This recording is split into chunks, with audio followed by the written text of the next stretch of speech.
आज हम जो लेक्चर करने जा रहे हैं उसका टाइटल है 7 types of gender in equality. और ये जो लेसन है वो बीएससी सेकेंड सेमेस्टर जो है हरियाणा की सभी यूनिवर्सिटीज़ के अंदर उसके अंदर इंग्लिश के अंदर प्रेस्क्राइब्ड है। तो सबसे पहले हम, क्योंकि इसके राइटर अमर्त्य सेन जी हैं, किसी परिचय का मोहताज नहीं है वो, और उन्होंने 1998 में इकोनॉमिक्स के लिए, यानी जो अर्थशास्त्र है उसके लिए उन्होंने नोबेल प्राइज़ जीता था। नोबेल प्राइज़ उनको प्राप्त हुआ था और उन्होंने बड़ी स्टडी की है अपनी, बहुत ही इम्पोर्टेंट जो है उन्होंने ये लेसन लिखा। पूरे विश्व के अंदर वो मशहूर आदमी हैं और अपने स्टडीज़ के कारण ही हैं डॉक्टर अमर्त्य सेन। तो डॉक्टर अमर्त्य सेन का यही है कि 1933 में उनका जन्म हुआ और उन्होंने कलकत्ता में अपनी ग्रेजुएशन की। उसके बाद वो कैम्ब्रिज यूनिवर्सिटी चले गए और वहाँ से उन्होंने बाकी की पढ़ाई की और उन्होंने उनकी इन्हीं इंटरेस्ट्स के कारण ही उनको ये नोबेल प्राइज़ प्राप्त हुआ था। ये जो लेसन लिया गया 7 टाइप्स ऑफ जेंडर इनइक्वालिटी, ये आधारित है 2001 में उन्होंने एक लेक्चर दिया था लंदन के अंदर। तो उस लेक्चर का ये अंश है। अब हम स्टार्ट करते हैं lesson. It was more than a century ago, लगभग एक शताब्दी से ज़्यादा पहले की बात है, 1870 के अंदर, दैट क्वीन विक्टोरिया, उस समय पर इंग्लैंड में क्वीन विक्टोरिया राज करती थी, wrote to sir Theodore Martin, sir Theodore Martin को उन्होंने लिखा था, लेटर लिखा था, complaining about this mad wicked folly of women's rights, कि भाई ये मूर्खतापूर्ण जो है ना, पागलपन भरा ये जो लोग उठा रहे हैं वीमेंस राइट्स, औरतों के अधिकारों के बारे में क्या बात कर रहे हैं ये। दिस फॉर्मिडेबल एम्प्रेस, ये ताकतवर महारानी, certainly did not herself need any protection, उसको खुद किसी प्रोटेक्शन की आवश्यकता नहीं थी। That the acknowledgement of women's rights might offer, जो वीमेंस राइट्स के अंदर जो औरतों के अधिकारों के बारे ऊपर जो वो है उसके अंदर शामिल है।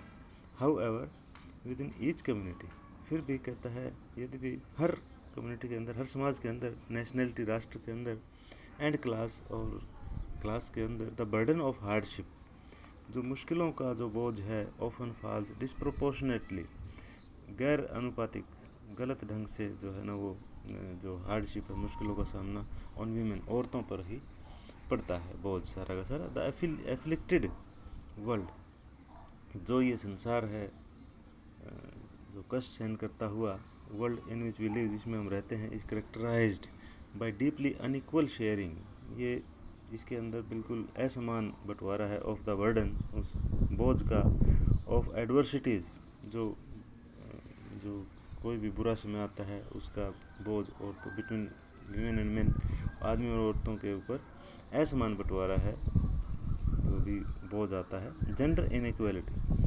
जो लिंग भेद है वो exists in most parts of the world, संसार के लगभग हिस्सों में ये है। From Japan to Morocco, Japan से लेकर मोरक्को तक, from Uzbekistan to the United States of America, United States of America, Uzbekistan, हर देश के अंदर ये कहीं ना कहीं किसी न किसी रूप में है। However inequality between women and man, आदमी और औरतों के बीच में जो असमानता है, can take very many different forms, अलग अलग तरीके की वो हो सकती है। इंडीड, वास्तव में gender inequality is not one homogeneous phenomena, यह एक जैसी प्रक्रिया नहीं है, but a collection of desperate, अलग अलग चीज़ों का जो है ना ये कलेक्शन है, एंड इंटरलिंक्ड प्रॉब्लम्स, और आपस में जुड़ी हुई प्रॉब्लम्स का ये समूह है। लेट मी इलस्ट्रेट, मैं आपको बताता हूँ विद एग्जाम्पल, उदाहरण देकर, of different kinds of disparity, अलग अलग प्रकार की जो असमानता है उसके बारे में।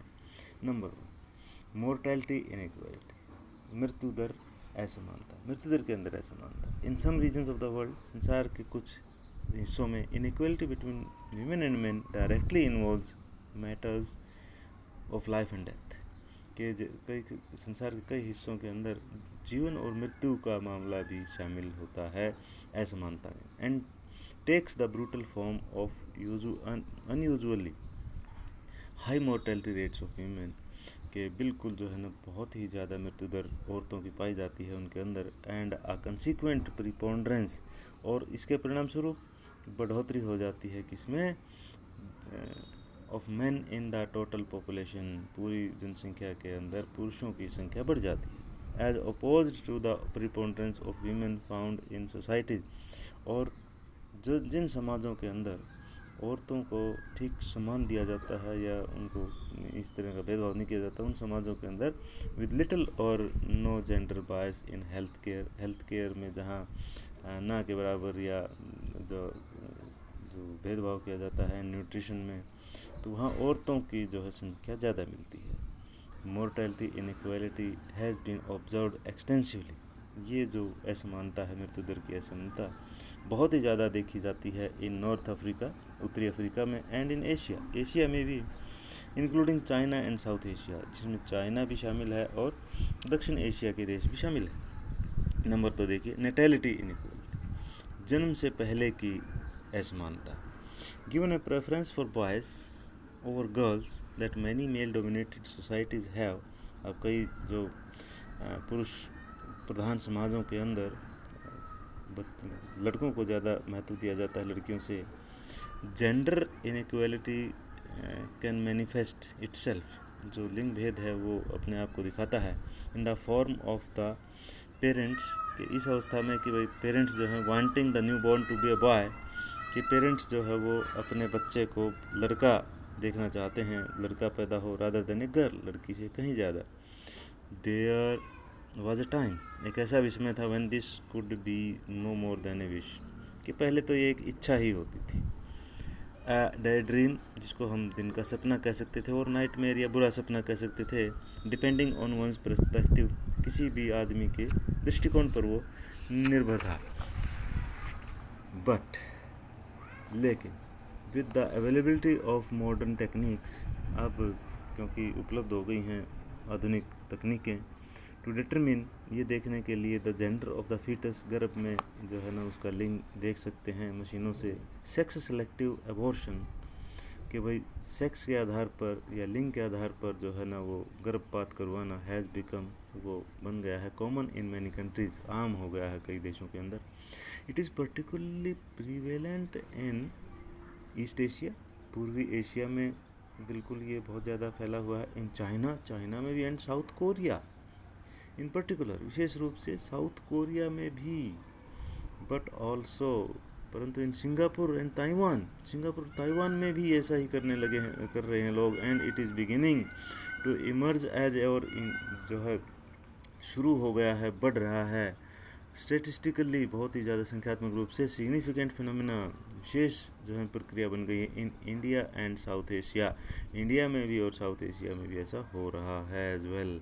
This is high tech sexism, इसको हम हाई टेक सेक्सिज्म कह सकते हैं, टेक्नोलॉजी से संबंधित। अब नंबर 3 आता है बेसिक फैसिलिटी इनइक्वालिटी। देखिए, मृत्यु दर से शुरू होकर फिर जन्म से पहले, और अब आता है बेसिक फैसिलिटी। अब जब बच्चे पैदा हो जाते हैं उसके बाद आधारभूत जो सुविधा उसकी असमानता है। Even when demographic characteristics do not show much और एनी एंटी फीमेल बायस, कि भाई जहाँ जनसंख्या देखी जाए तो उसमें लगता है हमें कि नहीं, यहाँ तो लड़कियों की संख्या बराबर है, तो लगता नहीं कि भाई कोई भेदभाव होता होगा। देयर आर अदर वेज, लेकिन दूसरे तरीके हैं, in which women can have less than a square deal, कि भाई जहाँ औरतों को बराबरी का हिस्सा नहीं मिलता। There are many countries in Asia में कई ऐसे देश हैं, एंड अफ्रीका में हैं, and also in Latin America में भी हैं, where girls have far less opportunity, जहाँ लड़कियों को बहुत ही कम अपॉर्चुनिटी मौके मिलते हैं ऑफ स्कूलिंग के देन बॉयज़ डू, जितने बॉयज़ को मिलते हैं। देयर आर अदर डिफिशियंसीज, कई और कमियां हैं इन बेसिक फैसिलिटीज़, जो आधारभूत सुविधाओं के मामले में अवेलेबल टू वीमेन, जो औरतों को दी जाती हैं, varying from encouragement to cultivate one's natural talents, कि भाई ये मान लो एक कारण, एक चीज़ ये भी है कि भाई कोई भी किसी के भी नेचुरल टैलेंट को उभारने का मौका का मामला हो, चाहे to fair participation in rewarding social functions of the community, या कहीं जो है ना पार्टिसिपेशन की बात हो, हिस्सा लेने की बात हो, समाज के किसी भी इनाम प्राप्त होने वाले फंक्शन की बात हो, तो वहाँ भी औरतों को, लड़कियों को कम मौका दिया जाता है। नंबर 4 देखिए, अब बेसिक फैसिलिटी के बाद आता है स्पेशल अपॉर्चुनिटी इनइक्वालिटी, विशेष मौका देने की जो है असमानता भी हमारे समाजों के अंदर विद्यमान है। Even when there is relatively little difference in basic facilities, अब जो बहुत ही कम अंतर है, ये मान लें हम बेसिक आधारभूत सुविधा में, लड़के और लड़कियों के सुविधा देने में तो कम अंतर है, इंक्लूडिंग स्कूलिंग, जिसके अंदर शामिल है schooling, the opportunities of higher education, लेकिन उच्च शिक्षा का जो मौके हैं may be far fewer for young women, कि वो बहुत ज़्यादा अंतर है उसके अंदर, यंग लड़कियों को कम चांस दिया जाता है than for young man, young लड़कों को ज़्यादा दिया जाता है। इंडीड जेंडर बायस लिंक बेद in higher education and professional training, अब प्रोफेशनल ट्रेनिंग है और हायर एजुकेशन है, उसके अंदर कैन बी ऑब्जर्व्ड, वो देखा जा सकता है, even in some of the richest countries, संसार के अमीर देशों में भी, in the world, in Europe and North America, Europe में भी देखा जा सकता है, अमेरिका में भी, उत्तरी अमेरिका में भी देखा जा सकता है। समटाइम्स, कभी कभी, this type of division has been based on the superficially innocuous, अब ये एक साधारण सा एक आइडिया मान लें, आइडिया सुपरफिशियली ऊपरी तौर पर मान लिया जाता है पहले ही, दैट रेस्पेक्टिव प्रोविंसेस, कि कुछ इलाके, कुछ एरियाज़, कुछ professions of men and women are just different, कि भाई पुरुष उसमें जाएगा, लड़के उस प्रोफेशन में जाएंगे, लड़कियां उसमें जाएंगी, पहले से ही फिक्स्ड हो चुके हैं। This thesis has been champion, ये जो थीसिस है वो बनाई, उसका प्रयोग किया जाता है इन डिफरेंट फॉर्म्स, अलग अलग तरीक़ों से, ओवर द सेंचुरीज़, कई शताब्दियों से ऐसा होता आ रहा है, and has had much implicit as well as explicit following, और कई अंदर से उसको फॉलो करते हैं, या कई देशों में बाहर से खुले तौर पर उसको फॉलो किया जाता है। It was presented with particular directness, अब इसको बिल्कुल जो है ना विशेष रूप से डायरेक्ट तौर पर दिखाया, more than 100 years before queen Victoria's complaint about women's rights, अब जो है बाय रेवर्ड जेम्स फोर्डाइस, अब जेम्स फोर्डाइस ने ये बात अपने इससे काफ़ी दिन पहले उठा दी थी, जो क्वीन विक्टोरिया ने जब वो बात कही थी वीमेंस राइट्स की, उससे पहले जेम्स फोर्डाइस ने उठा दी थी ये बात, in his sermons to young women, ये 1766 में किताब लिखी उन्होंने, सरमन्स टू यंग वीमेन,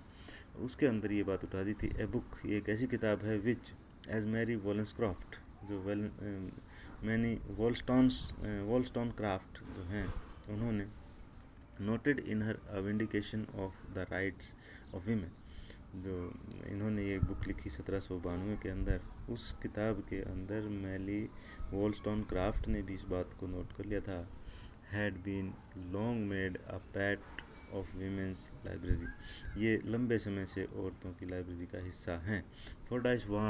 फोर्डाइस ने उस किताब के अंदर चेतावनी दे दी थी द यंग वीमेन, लड़कियों को, टू हुम हिज सरमन्स, जिसके जो उनके उपदेश वर एड्रेस्ड, जिनको उन्होंने अपने उपदेश एड्रेस किए थे, संबोधित किए थे, उसके अंदर उन्होंने क्या कहा था कि अगेंस्ट उन दोज मैस्कुलिन वीमेन, उन पुरुषनुमा औरतों के खिलाफ उन्होंने चेतावनी दे दी थी, that would plead for your sharing any part of their province with us, कि वो जो आपको कहेंगे कि आप जो है ना उनके इलाकों के अंदर आप ना घुसें, उनके स्पेशल इलाके हैं, उनके फील्ड हैं, उनके अंदर आप किस्मत ना आजमाएं, उनके अंदर आप कुछ नहीं कोशिश ना करें।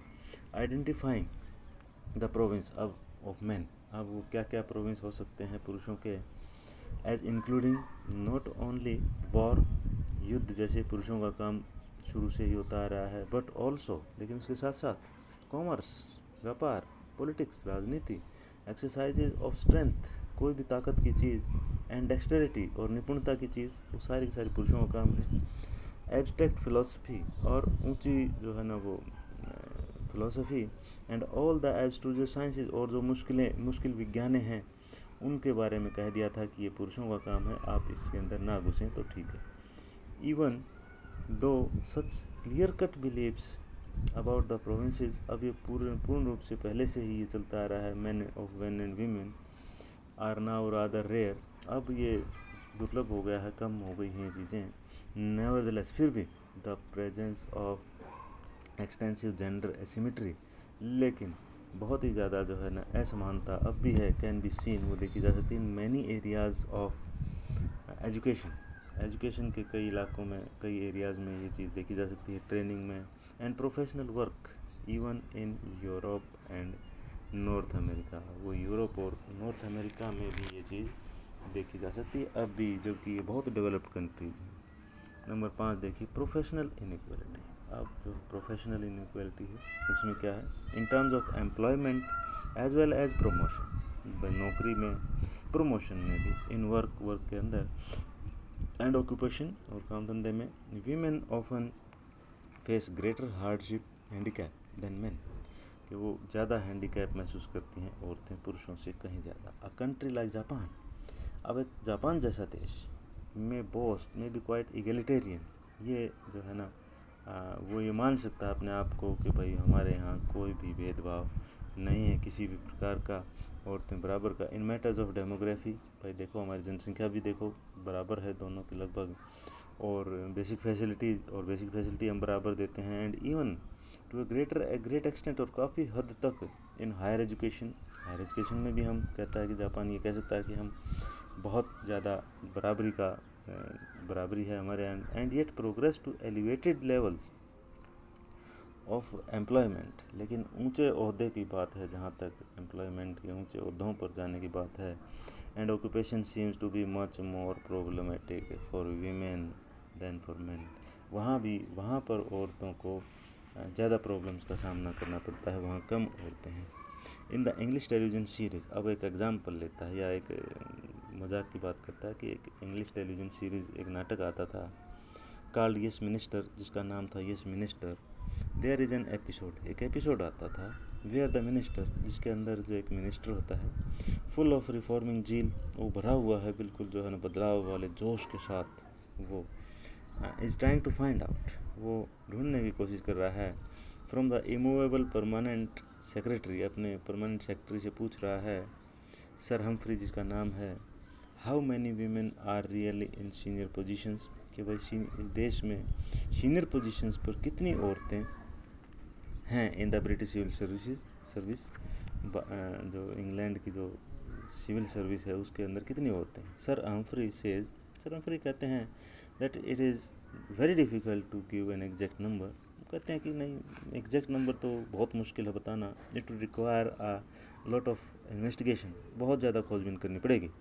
The minister is still insistent, लेकिन मिनिस्टर फिर भी जोर देते रहते हैं कि भाई बताओ, and wants to know approximately, लगभग ही बता दो, how many women are there in these senior positions, के इन सीनियर पोजीशंस पे कितनी औरतें हैं।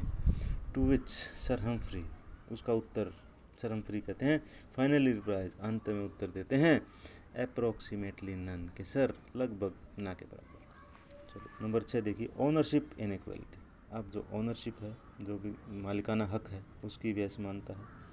इन मैनी सोसाइटीज़, कई समाजों के अंदर, द ओनरशिप ऑफ प्रॉपर्टी का मालिकाना हक can also be very unequal, लगभग काफ़ी जो है ना असमान है।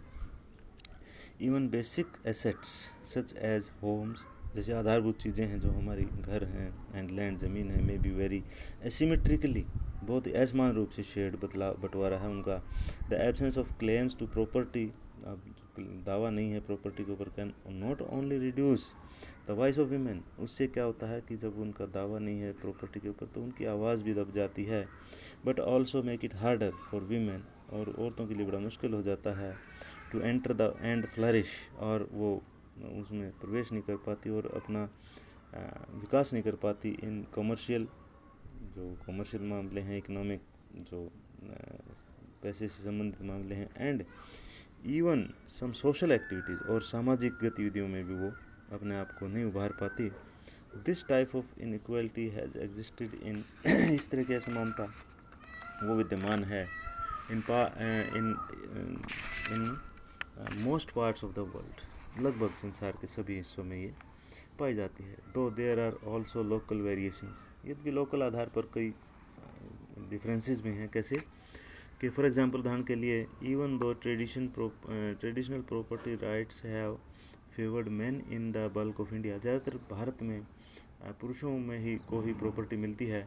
In what is now the state of Kerala, लेकिन हमारा एक केरला राज्य है, there has been for a long time, लंबे समय से मैट्रिलिनियल जो है औरतों वाली जो है ना, उस औरतों की जो है प्रणाली चल रही है। इनहेरिटेंस यानी बेटी को जो है ना वो जाती है property for an influential part of the community, और बहुत ही बड़ी कम्युनिटी है वहाँ की, केरला की, नेमली द नायर्स, नायर कम्युनिटी के अंदर बेटी को जो है प्रॉपर्टी जाती है। ऐसा कई सालों से चल रहा है इंडिया के अंदर, केरला के अंदर। सेवंथ जो है लास्ट है, ये है हाउस होल्ड इनइक्वालिटी, गृह कार्य के अंदर असमानता। क्या है वो? देयर आर ऑफन इनफ, प्राय बहुत ज़्यादा क्या है, बेसिक इनइक्वालिटीज़ इन जेंडर रिलेशंस, बहुत ही जेंडर रिलेशंस के अंदर बड़ी असमानताएँ हैं। विद इन द फैमिली, परिवार के अंदर, और द हाउस होल्ड या गृह कार्य के अंदर, which can take many different forms, और वो अलग अलग तरीक़ों की है घर के अंदर। Even in case in which there are no overt signs of anti female bias in, उन देशों के अंदर भी, उन स्थानों के अंदर भी जहाँ बिल्कुल ऊपर से ये देखने में आता है कि कोई यहाँ पर कोई भेदभाव नहीं है, से सर्वाइवल, जहाँ हम कह सकते हैं भाई जहाँ सर्वाइवल की बात है, और सन प्रेफरेंस, और एजुकेशन की बात है, या पुत्र का जो प्रेफरेंस है वो है, और even in promotion to higher executive positions, या बड़ी बड़ी पोजीशंस के अंदर प्रमोशन में भी जहाँ पर कोई असमानता नहीं है। The family arrangements can be quite unequal in terms of sharing the burden of house work and child care, लेकिन उन देशों के अंदर भी यहाँ पर असमानता ज़रूर मिलेगी, चाहे वो घर का कार्य के बंटवारा हो या बच्चे को पालने का मामला हो, तो वहाँ पर बिल्कुल असमानता मिलेगी ही मिलेगी। इट इज़ फॉर एग्जाम्पल, कहता है उदाहरण के लिए, quite common in many societies, ये आम बहुत समाजों में कॉमन है, to take it for granted, ये मान लेना पक्का, that while man will naturally work outside and the home, भाई प्राकृतिक रूप से पुरुष घर के बाहर काम करेंगे, women could do so it, औरतें भी ऐसा कर सकती हैं, एंड ओनली इफ़, और तभी कर सकती हैं, they could combine it with various inescapable, बहुत सी जो है बच नहीं सकता जिनसे वो, and unequally shared house hold duties, जो गृह कार्य की बहुत से कर्तव्य ऐसे हैं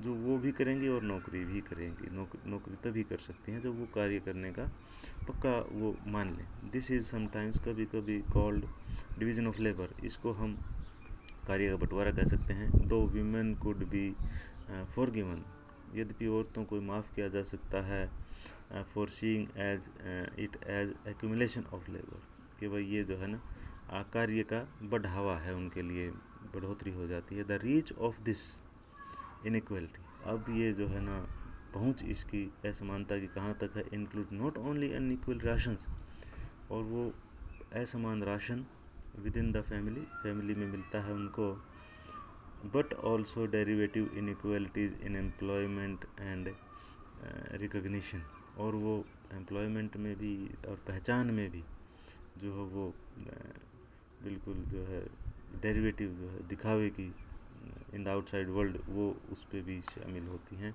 यानी पहचान भी औरतों की कम बाहर के संसार में मिलती है।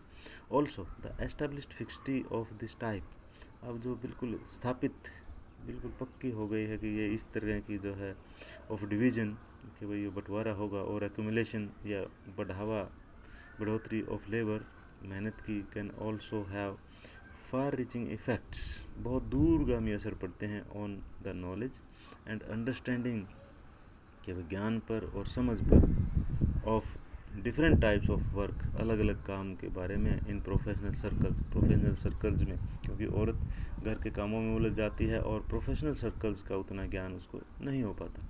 When I first started working on gender inequality, जब कहता कि मैंने पहली बार जेंडर इनइक्वालिटी के ऊपर काम करना, लिंग भेद के ऊपर काम करना स्टार्ट किया इन द 1970s, 1970 के आसपास, आई रिमेंबर, मुझे याद है, बीइंग स्ट्रक, मुझे बड़ा झटका लगा था बाय द फैक्ट कि इस सच्चाई को जानकर, that the hand book of, कि एक हैंड बुक छापती है जो ह्यूमन न्यूट्रिशन रिक्वायरमेंट के, भाई मानव को कितना न्यूट्रिशन की ज़रूरत है, of the World Health Organization WHO की एक बुक छपती है, हैंड बुक, उसके अंदर ये पता चलता है भाई कौन कितना काम करता है और उसको कितना जो है न्यूट्रिशन की आवश्यकता है। तो वो उसमें क्या लिखा हुआ था, इन प्रेजेंटिंग कैलोरी, कि कितनी कैलोरी रिक्वायरमेंट्स हैं औरतों को for different categories of people, अलग अलग कैटेगरी के लोगों को कितनी कैलोरी की आवश्यकता है, ऊर्जा की आवश्यकता है। Chose to classify household work, उन्होंने हाउस होल्ड वर्क को क्या मान रखा था, लिख रखा था सेडेंटरी एक्टिविटी मान रखा था कि जिसके अंदर ज़्यादा मेहनत की आवश्यकता ना हो। हाउस होल्ड वर्क को उन्होंने ऐसा वर्क मान रखा जिसमें मेहनत की आवश्यकता है ही नहीं, requiring very little deployment of energy, जिसके अंदर बहुत ही कम ऊर्जा लगती है। आई वॉज हाउ एवर, कहता है कि मुझे बड़ा झटका लगा इस बात पे, मैं however not able to determine, इस बात को मैं ये मान नहीं पाया प्रिसाइजली, बिल्कुल पक्के तौर पर, how this remarkable bit of information, की ये बड़ी जो है ना महत्वपूर्ण सूचना कहाँ मिली होगी, हैड बिन कलेक्टेड, किसने कलेक्ट की होगी, by the patrician leaders of society, इतने बड़े जो है ना लीडर्स हैं हमारे संसार के और बड़े ताकतवर लोग हैं, उन्होंने कहाँ से ये सूचना इकट्ठी की होगी, मुझे बड़ा आश्चर्य होता है ये जान। तो ये था, तो इस लेसन को हमें 4 तरीके से तैयार करना है विद्यार्थियों को, और वो पहला तो यही है कि भाई इसके अंदर जो छोटे क्वेश्चंस हैं 2 नंबर के, और दूसरा आपके बड़े आएंगे, एक बड़ा आएगा, तीसरा इसमें से explanation with reference to the context आएगा, और चौथा आएगा ये समझ लो कॉम्प्रीहेंशन क्वेश्चंस। तो अब हम देखते हैं इसके छोटे क्वेश्चंस। इसके अंदर जो क्वेश्चंस हैं 9-10 क्वेश्चंस हैं। देखिए, why didn't queen Victoria feel the need of any protection that women's right might offer. अब क्वीन विक्टोरिया को ये क्यों महसूस नहीं हुआ कि भाई औरतों को किसी प्रकार की जो है प्रोटेक्शन की ज़रूरत नहीं है। तो queen Victoria was a powerful lady, and when there were some women organization, they started the move for right of women. Queen Victoria could not understand the importance of this movement. She was very powerful at that time, and she did not need any protection. That is why she wrote about these things. Does that need the end of protection to women the world over? No, because she was a powerful lady. But for a common woman, gender inequality exists in most part of the world, and in the most advanced countries of the world it exists. Second question, explain in your own words why mortality rates are higher among women. What are its consequences? तो ये बताइए अपने शब्दों में कि भाई औरतों का जो मृत्यु दर ज़्यादा क्यों है और उसके क्या परिणाम हैं। तो the writer says that in most part of the world inequality between men and women directly involves matters of life and death. It can be found in the matter of bringing up girls as compared to the boys. There is a bias against girls in the matter of health and nutrition, and the result is that the mortality rate is very high among the females.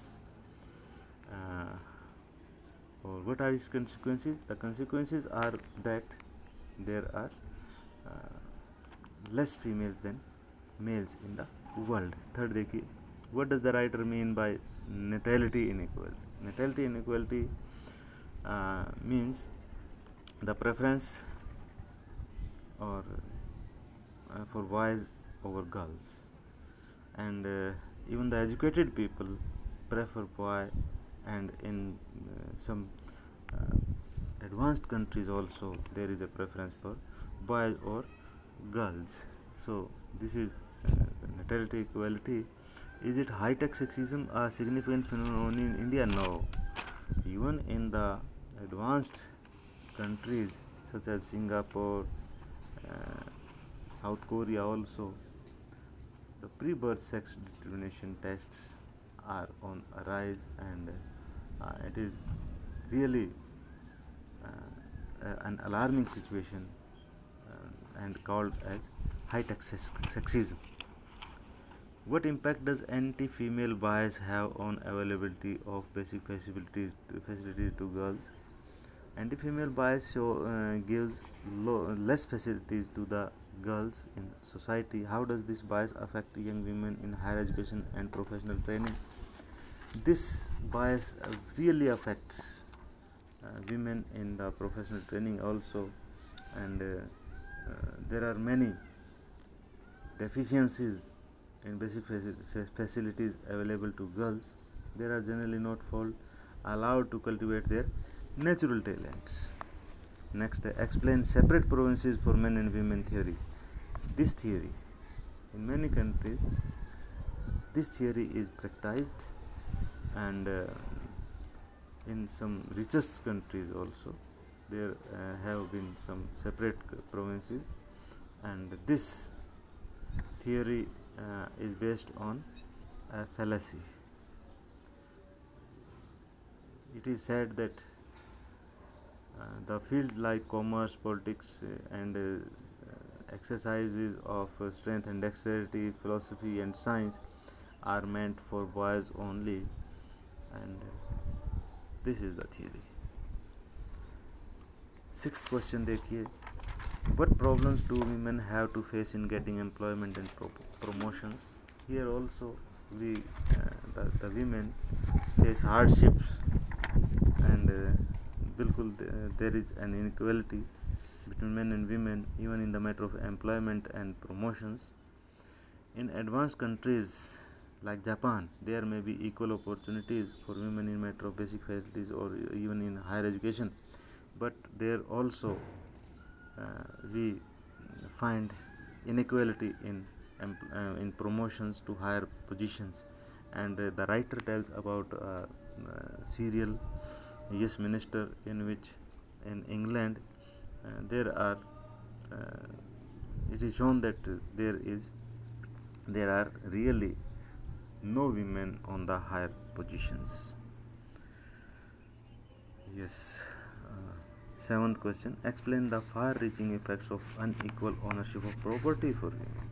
Yes, far-reaching effects. In many societies there is inequality between men and women in the matter of ownership of properties. Even basic assets such as homes and lands may be shared unequally. This kind of inequality has existed in most part of the world, and this affects the women, and it becomes harder for them to enter and flourish in commercial, economic, and even some social activities. Eighth question, do men share equal burden of housework and child care within the family or household? No, men do not face equal burden of household and child care within the family or the household.